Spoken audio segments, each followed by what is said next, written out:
So was like, I never started studying or anything. But the next thing I saw was exam timetable. I say, I got to only when you have to take a keke to, I don't know where they call it, to give like to one place, and then you have to cross a train station.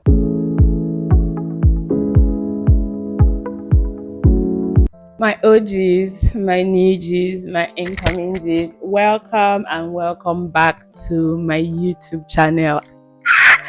Guys, I haven't said that in the longest time. Oh my god, I haven't filmed like a sit down video like in a very long time. I think the last time I filmed a sit down video was in like second week of November, because I would batch film.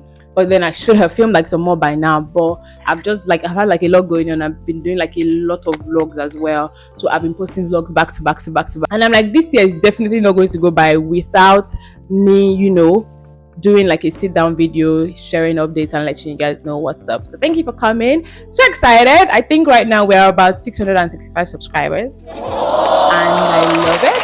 So thank you very much. If you're new here, thank you for joining. My name is Rachel. I am sure that you get to know me as time goes on. If you are a returning subscriber, you are what I call my OGs. 25 is not going to end without me actually coming down here to share like a sit down video with you guys, just to see like maybe updates. A lot happened in 2025, and I want to talk about most of them. So I'm filming this video on the 30th of December 2025. This is like 10. I have my laptop here, so I might be dashing down because I have like my talking points and all of that.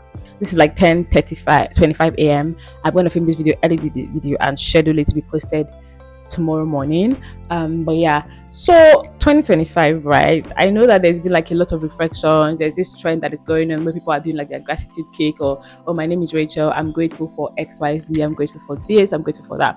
I'm grateful for 2025 a whole lot. Like, there were surprises, interesting twist and turn, and by the glory of God, by the mercies of God, I grew so much that I always say that I'm a planner. I plan a lot, I strategize a lot, right? It's the consulting girly in me. But if I had to like script my 2025, I would not have scripted the way that God eventually took the year, and I'm very glad. Why exactly am I filming this video, right? I was making a list of, like I do every year, and I would also suggest that you do that as well if you haven't. Every year, I started doing this in 2022. I make a list of what I call my wins for that year. So it will be 2022 wins. I have like different folders. I put it on the cloud. So I started with like Google Keep, and then when I moved to iPhone, I started using like my notes and my iCloud and all of that. So every year I make a list of all of the things that I'm thankful to God for. Typically when I look back, I'm like, even when I think that the year hasn't gone according to plan, I still have like a lot to be grateful for. So I've done for 2022, 23, 24. Now I've done for 25. And again, I want to say thank you, Jesus. Thank you, God. Because there's this thing that myself and my sister will always say. Like, it's an adage in Benin that says that it means that if it wasn't for God, where would we have been? And when we will look back on life, there's a lot of reflection, a lot of the fact that I like to say that what are the odds, especially this is getting like a bit too deep but like when I look back and I'm thinking about what are the odds that we will be where we are today, if not that God had a hand in our lives, and if not that God had mercy upon us. And so I'm always super grateful. So that's why I did this video, right? Reflecting on what went right. I wouldn't say what went right, because even the things that I think went right might have not gone right. But it's actually an update. So let's say like an update of how 2025 went, and the things that I learned and all of that. Yeah, so let's dive right into this. What I've done is to group them into like different categories, which I have here, and then I'll just talk about the things. So first of all, I would like to speak about the highlights of the year. I think one of my biggest highlights for my year 2025 has been like my career growth, right? I don't know if you follow me on Instagram, you would see that I did a video when I posted my job hunting wrap for 2025, and I posted like the amount of jobs I applied to. I'll put the numbers on the screen here because I don't remember and I don't have that here. The amount of jobs that I applied to, the amount of interviews that I did, and the amount of job offers that I got. Ending 2024 and entering 2025, there was a bit of uncertainty in terms of like what my career would look like. My job where I was working at the time, there were a couple of issues going on, and I didn't want to leave, but I felt like I had to leave. I needed to leave because of what was going on. So I started applying to jobs, and by January I had a job offer in January that I was working on. It was a fully remote role and all of that. However, I think I only did that job for 2 weeks because something happened. I'm not going to go into details, so maybe I'll share eventually. By the end of January again, I got another job offer, right? And it was a job that I eventually accepted, and I did for a couple of months. And it was very insightful, very stretching, very, very, I don't want to say draining, right? It was fun to work with this organization. I don't know if you know that yet, but I actually genuinely like to work. I like being, challenged mentally. I like coming up with stuff. I like strategy work. I like brain work. I like all of these things. And if I do say to myself, my work ethic is really good. But this job actually drained me so much that I didn't know that I was working in I don't want to say like in a difficult organization until I actually left. But I did that job, but I love the growth that it gave to me. I love the fact that I had like autonomy over like my work, my department. I was able to grow immensely, and the knowledge, the confidence that I gained for that role is really what helped me going forward. And then I applied for like a lot of other jobs eventually. If you follow me very well, you know that one of the things that I always like to say is that you should constantly keep applying for jobs, right? Because there are like different reasons why. But I like to say that I like to like sharpen my interviewing skills, keep updated with what's in the market. And I interview for fun. I apply to jobs for fun, and I interview for fun. If you come with an offer that is interesting, I'm like, okay, let me think about it. But I just interview for fun. So I kept applying all through the year, not actively, very passively.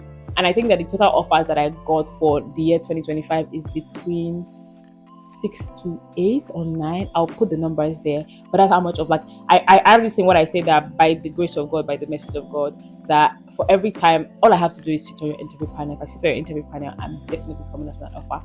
Whether or not I accept the offer is another conversation, right? And then to wrap up the career side of things, towards the end of the year, I moved to a fully remote role, which I've been working on. And I made a video up here. You can check it out. But so far, so good. I've been enjoying it. I still live a very sedentary lifestyle that hasn't changed just yet.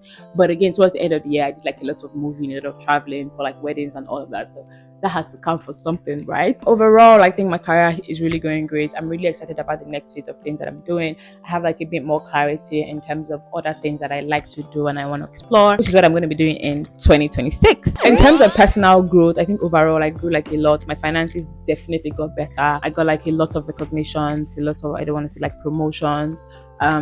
So that really helped my finances. I started saving like very actively on Piggyverse. I love the fact that I was able to contribute to certain things in the life of my loved ones and the life of my friends, my family. I've had people around me being able to like give to your loved ones here and there, being able to surprise your people and all of that. I absolutely love it. Mid-year we moved apartment to from where we were staying before. That was such a hectic process. Jesus, I'm honestly not going to say that it was hectic for me. It was hectic for me mentally because I didn't search for the apartment by myself. Very thankful for my husband. Super thankful for the person that I married, because at the end of the day, as stressful as the house hunting process was for me mentally, it was stressed physically. He was stressed mentally because he was the one that had to deal with the agents. I was not even doing viewings. That's how I was like, I wasn't doing viewings. He was doing the viewings. He was seeing all the houses, terrible houses in Lagos.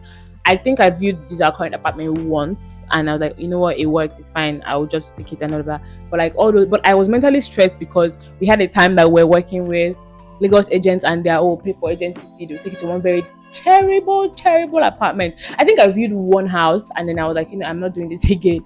They took us to this house that they said was in Onikpanu, but by the time we got to Onikpan, because we were looking at like around like Yaba Axis, we're trying to move further into town. By the time we got to Onikpan, you have to take a keke to, I don't know where they call it, toll gate, like to one place, and then you have to cross a train station, like a train, like a railway, like cross a railway. There's a huge train station there. You now go to that place. That's when I realized that, and we're coming back and I said, this is not Mushi train station. And it was so crazy because you took me from Onikban, entered tricycle, got all the way down. Like the way the place was that because of the railway rack, like cars could not pass. So you have to come down, either take a bike or and then for me at that time when we're moving, I was working a hybrid role. I needed to be at the office 3 times a week, which meant that I would have to leave considerably early. So I was just considering and the house was so tiny and it's so expensive. See, every time I see a house apartment hunting series on either TikTok or Instagram or YouTube, I feel their pain, because if you haven't house hunted in Lagos before, you don't know how excruciating that can be. So I'm glad that phase of our life is over. Like, we're in an apartment that we love. It's close to the island. At least it mattered to me then when I was working in the office, but I'm working remotely now. there's electricity. Like, it's really good. I'm really enjoying it so far. I grew a lot. I had people who were reaching out to me to ask me for advice, content creation as well. This is me moving into content creation. Content creation actually like grew as well, not in terms of numbers per se. For YouTube, I'm so very proud of where I started from. I think I entered the year with less than 80 subscribers. Now I'm at 660 something, and that's a period. Okay, but it was good. It was fun. I started posting on TikTok this year as well. I put a lot of content. I think I grew to 1,000 subscribers. I took a break, and now I'm like, it's just fluctuating there. I'm like 996. I don't know if it's going to be in my plan for next year to take it seriously, because I have like a couple of things that I need to do. So I might not be consistent posting every day, but YouTube is something that I'm looking to be posting as much as possible, right? So content creation, I was able to I got like different network. I posted a lot of videos on YouTube. I had people like reaching out to me for advice. I realized that there were other services I could be offering, which is one of the things I'm going to be doing for next year, right? I think my editing got better, but again, I like to tell people that I choose the part of least resistance. Right? I only edit as far enough so that I can post it out there, because I don't want to increase any barrier to like creation and posting or editing. I just want to be post and be done, right? Which is why sit down is like one of my favorite. I just have to like edit, cut out the plenty spaces and all, and then post, and I'm done. But like with vlogs, it's a lot. I did vlogs again. I think for content creation, I'm so excited about the vlogging side of things. Like, when I started posting on YouTube, I didn't particularly want to do like a lot of vlogs. I didn't want to do vlogs. I remember not wanting to, being very deliberate about not adding lifestyle content, like lifestyle, being a lifestyle creator to my YouTube bio or my YouTube header or anything like that, because I felt like vlogs were not my thing. I felt like I like sit down videos, which the sit down videos still is like my 001, my OG, and it's something that I'm still going to continue doing. But I think vlogging my experiences for my friends' wedding, traveling, and all of that just made me realize that for me, it's more of like documentation of these things, and then being able to share these things to people online. I always think that I've already documented this thing, I've already put it together. I might as well just, post for my OGs for you guys to see, and it's really fun. And I think most of the things that I've vlogged recently, or that I've vlogged generally, has been like weddings that I've gone to, or my outings with my friends, which for me again is documentation. I'm putting it out here. I can look back at it like in a 100 years, in 50 years, say, oh my god, how much like we've gone, this is where we are now, and I'm so excited about that. So content creation to a large extent went very well. I wasn't particularly consistent at all. A lot of things were just going on. However, I think I did good. I'm going to pat myself on the back. One thing for me that also like went really well was church, like belonging to a church family, becoming a worker in my church. This is so important to me. I worship and I serve at Kelebela Ministries in Ikeja, Lagos. We have branches. We have a branch in Abuja, and we have enclave all over the city, and we have a virtual audience as well. If you're interested, just send me a message. And it has been so amazing, right? And I haven't shared this testimony just yet, but for the longest time when it came to church, I wondered a lot. Like, partly because, or largely because, I was moving cities, right? I didn't grow up in a Christian background, so I wasn't in church for the longest time until I went to university. And then, in university, I joined the fellowship in school, right? And the fellowship is only a fellowship. Once you're out of school, you're out of school. So I was out of school. I was in Lagos for a few months, about 9 months in 2020. During the COVID year, I was living with my auntie, attending their church. And then I moved to Akure, where I was serving. In Akure, I was attending a church in Akure. And then I moved to Lagos temporarily in 2023. And then I was attending another church. I was just collecting membership cards, like membership certificate, like infinity stones and all of that. But I just couldn't be planted. It was so difficult for me because it felt like I couldn't find like my place. Last year, when we started attending CDM, everything became clear, being able to submit to my prophet and my pastor PD, and it's just been so amazing. The growth that I've had, the family that I've built, the community. When they'll tell you that you need to be planted in a local church as a believer, you need to be planted in a local church as a believer, it's no advice. And then I've been planted so much, I've grown as a worker, being able to serve in the house of God, being able to be consistent and be disciplined. I think that was like one of my major things. To the other side of things, what didn't go according to plan? The first one, again, in terms of my career, I wanted to fully transition into business analysis. So I've been working business analysis like part-time consulting type. I currently do HR full-time, right? And I was looking to transition into business analysis, particularly because who I am as a person, like I said, I like the strategy type of work. I like the analytical side of things, and I was looking to like make that my full-blown career. And I've done HR for I think about 5 years now, 5 years going to 6. And even when I was starting HR from the beginning, I knew that I wasn't going to do it forever. I even had a 5-year target that this was how long I was going to do HR for. after this time, I think 5 years as a whole, after this time I was going to transition. I think I had like 5 years. I was like, after 5 years I'm going to move on to something better, either like, not like something better based on what I was looking at, based on my projections. I want to do something in operations and all of that. And then along the line of going in HR, I discovered business analysis, and I was like, you know what, this is pretty interesting. So I volunteered for a couple of organizations, done a part-time as consulting, and I was looking to pivot and get like a full-on role so that I can drop the human resources side of things, at least as a full-time job, as a full-time 9 to 5. I can do business analysis as full-time 9 to 5, maybe HR as consulting, or like providing coaching services and all of that. However, I wasn't able to do that fully just yet. I'm actually working like a demanding 9 to 5. I have to, take courses, put myself out there, apply for jobs, and it was just like a whole lot. I got like a couple of interviews that I had to even turn down because of the space where I was at the time, and it was really just crazy, right? It's so crazy because the deeper I go into HR now, the more I'm thinking that, oh, okay, should I actually like leave, or maybe find a balance between like HR and strategy, and just find out how it works? Maybe go back into consulting, HR consulting. That way, I'm doing like the business analysis side of HR and all of that. I got a job as a business analyst in an organization, but upon starting, there was a part-time role. However, upon starting that role, it wasn't business analysis. It was more like biz dev. It was more HR and biz dev mixed together. So, and then a lot happened, and I had to drop that role as well. So that's one thing that I would say didn't really go according to plan, because I wanted to have moved into BA fully. I also wanted to do the entry level like ECBA, that's a certification in business analysis by IIPA, and it was something that I'd worked towards. I was going to pay for the exams, but again, I think I didn't take the exams at the time because it felt like the move towards business analysis wasn't full. It wasn't on 100%. So in my head, I'm like, oh, if I'm not putting this on 100% and I take this exam and I have the certificate, am I just going to just have the certificate lying there? That's why I didn't take that certificate as well. So it was part of what I put in my vision board. Will I be taking this over into 2026? I don't know. Probably, maybe. Right now I'm about maybe 40% certain, again, because there are like a lot of other things. I've gotten like more clarity, a lot of other things that I'm going to be doing in 2026, that I don't want my plate to be too full and then I burn out. Now that we're on the burnout subject, I stretched myself so much in 2025 that at a point it felt like my head was going to explode. I was tired, I was angry, I was doing work and all of that, and eventually I had to share some things, right? So in 2025, middle of 2025, I started an online master's degree at ABU Zaria. The goal was, they had a master's in management program that could help me transition into business analysis as well. That's why I took it. I was like, okay, it was online, I was flexible, the classes were flexible, I could combine it with work. My dear, I think people who have done or worked in ABU who have taken an online master's at ABU will tell you that acting is not flexible anything. They will tell you, I don't know what they're doing by the side of my house. I hope the noise is not entering. They'll tell you that acting is not flexible. It's very intense, right? I was doing like 7 courses. I paid school fees. I started taking classes. Classes would run like 8 p.m. at night. And then it was, I think after 2 months, the next thing I saw was like, I never started studying or anything. I was doing like assignments, taking like the test on the platform. But the next thing I saw was exam timetable. I say, like, when you say waiting. Like, in my head, I'm like, for me to where? We haven't even done classes enough. And I knew that I could not take that exam. I don't start things to fail. I could have ruggeded it. I could have roughed it. I could have pushed.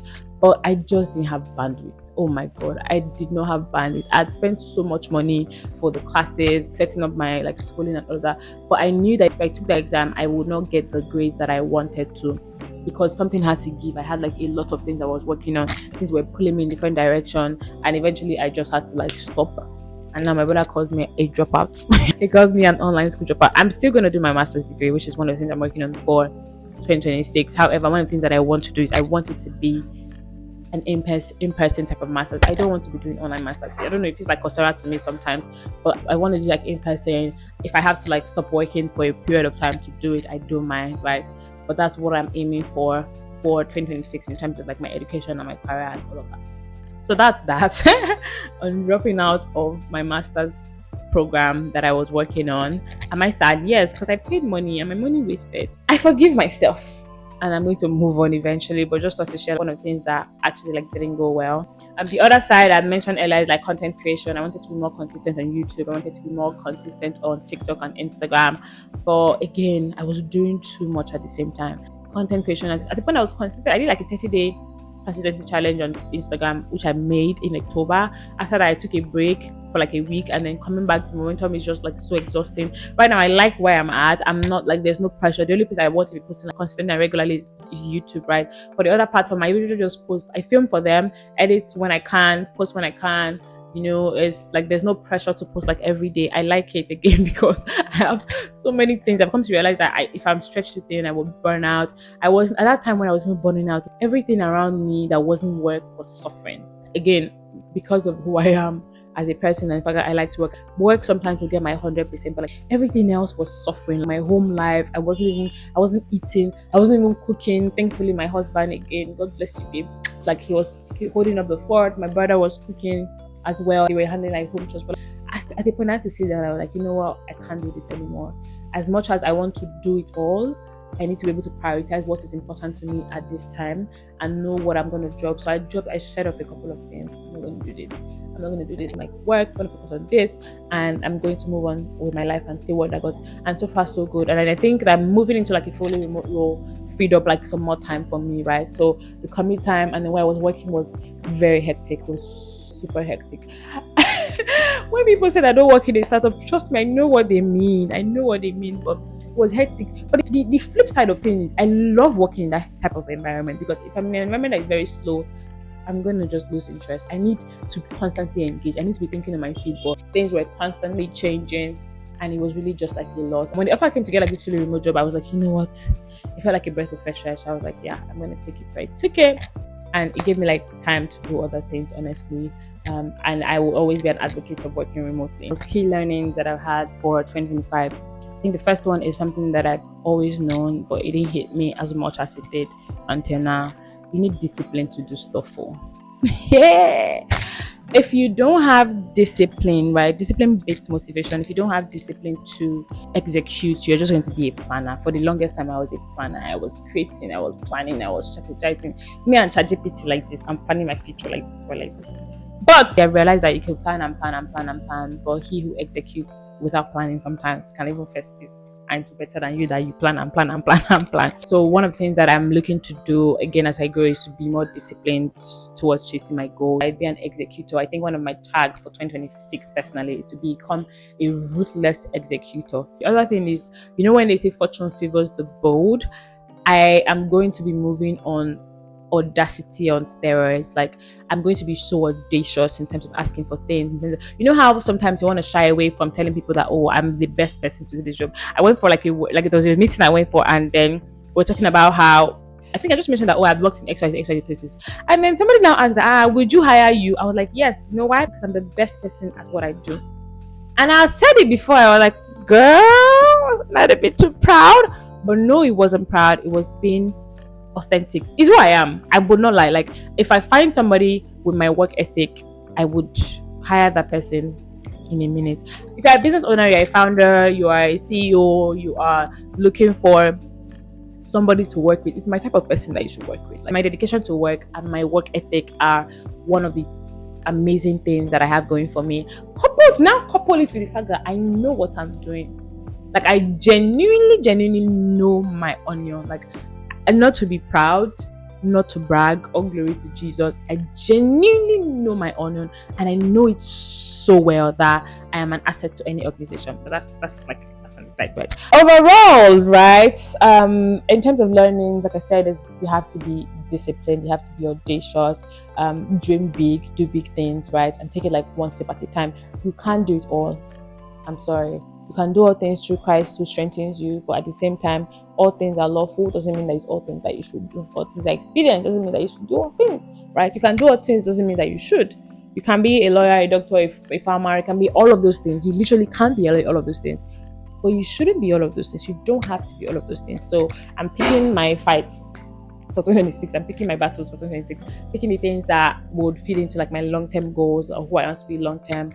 And yeah, I think that's it for me. If there's anything that I miss, I would see if I can chip it in while I'm editing, but I'd like to hear from you. So let me know in the comments, how did 2025 go for you? What worked? What are you looking to change? And what are you expecting 2026 to have? Thank you very much for watching. If you made it this far, you are an OG. If you're a new subscriber and you still haven't subscribed yet, like if I'm looking at my YouTube analytics sometimes, I'm like, are you people monitoring me? Because how am I having 700 new viewers, like new viewers, and my subscribers are like 600 and something? Like if you're already here, like hit the subscribe button, hit the subscribe button, hit the subscribe button, hit the subscribe button. Thank you very much. It was so much fun. Like I said, I like to yap, and I feel like I'm FaceTiming you guys when I'm coming on here to share my story, and I'm super excited that we're all here. And I will see you in my next video. Alrighty, thank you so much, guys. My OGs, my new Gs, my incoming Gs. Thank you so much. Thank you so much.